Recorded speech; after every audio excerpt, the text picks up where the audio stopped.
আর কোন পুরাতন মামলায় মজদুরকে জেলখানা থেকে বেরোলে গেটে গ্রেপ্তার করা যাবে না। কিন্তু বারবার প্রতি মাসে যখনই আমরা তার জামিন নিয়েছি, জেলখানার গেটে এসেছে, আবার পুরাতন আরেকটা মামলা দিয়ে তারে গ্রেপ্তার করছিলাম। কামরুল মনে আসছিল না?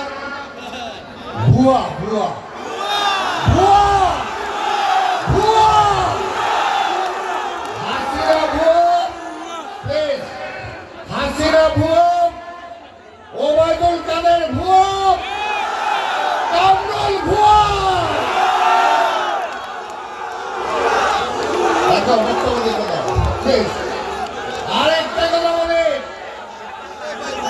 আরেকটা কথা বলি, শেখ হাসিনা লজ্জা শরম নাই, লজ্জা শরম নাই।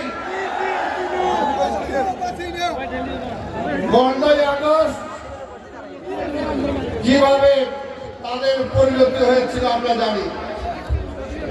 5ই আগস্ট শেখ হাসিনা তুমি গর্বের সাথে আমাদের নেত্রী বেগম খালেদা জিয়ার ক্যান্টনমেন্টের বাড়ি একদিনে তুমি ভেঙে গুড়িয়ে দিয়েছিলাম। আর 5ই আগস্টে এই দেশের জনগণ তোমার বাড়ি খুলে নিয়েছে। শুধু তাই না, একটা পরে তুমি পালাইছো,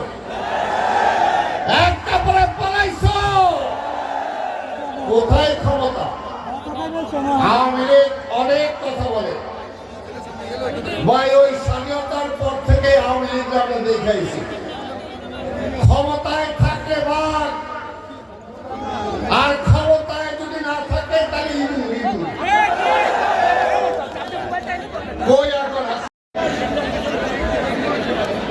অসুস্থ হয়ে পড়েছেন, তারপরেও কোনো সাহস হারাননি। আপনাদের সেই গর্বিত সন্তান ঢাকা মহানগর দক্ষিণ বিএনপির সংগ্রামী আহ্বায়ক জননেতা রফিকুল আলম মজনু উপস্থিত আছেন আজকে প্রধান অতিথি। এই সময়ে চলমান আন্দোলনে দেশনেত্রী বেগম খালেদা জিয়ার নির্দেশে, আমাদের নেতা তারেক রহমানের নির্দেশে যার নেতৃত্বে আন্দোলন হচ্ছে, আমাদের সেই প্রিয় মহাসচিব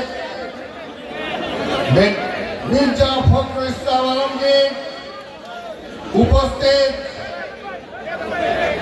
আমার সহ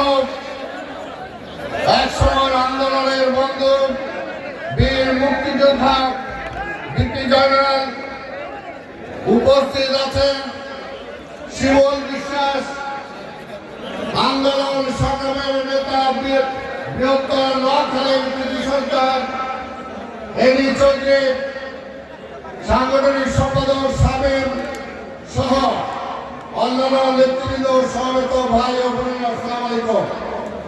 সময় কম, মহাসচিব বলবেন, আমি 2-3টি কথা বলবো।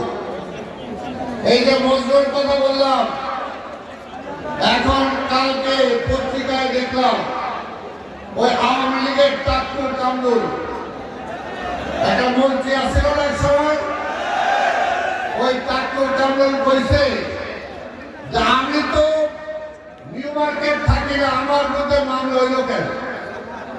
টাক্কুর কামরুল ওই সময় মনে আসছিল না